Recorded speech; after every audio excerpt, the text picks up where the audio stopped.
पुन्हा सांगतो की खूप चांगला निर्णय, माझ्या शेतकरी बांधव या निर्णयाची खूप मोठी अपेक्षा करत होते आणि तुम्हाला माहित आहे की सप्टेंबर 25च्या अगोदरची जी पीक कर्जाची थकबाकी आहे, ती थकबाकी सगळ्या पीक कर्जाच्या बाबतीमध्ये प्रत्येक शेतकऱ्याला 2 लाख रुपये देण्याचा निर्णय या सरकारने घेतलेला आहे आणि जो रेग्युलर पीक कर्ज भरतो त्यांनाही 50,000 रुपये देण्याचं प्रोत्साहनपर 50,000 रुपये प्रत्येक शेतकऱ्याला ही रक्कम देण्याचा निर्णय या राज्य सरकारने घेतलेला आहे। त्यामुळे देवेंद्र भाऊ फडणवीस साहेब, एकनाथजी शिंदे साहेब, सुनेत्रा वहिनी पवार आणि या तिघांचे, एक राज्याचा कृषी मंत्री, एक राज्यांचा शेतकऱ्यांचा प्रतिनिधी नात्यानं त्या तिघांचे निश्चित प्रकारे आभार मानतो।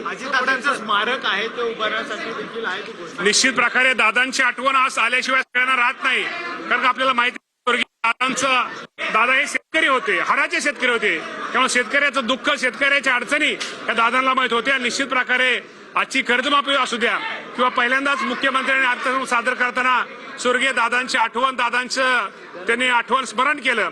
निश्चित प्रकारे दादांची आज निश्चित प्रकारे दादांना त्याला आज ह्या निर्णयाच्या बाबतीमध्ये दादांचा पूर्वी या निर्णयामध्ये खूप मोठा वाटा होता।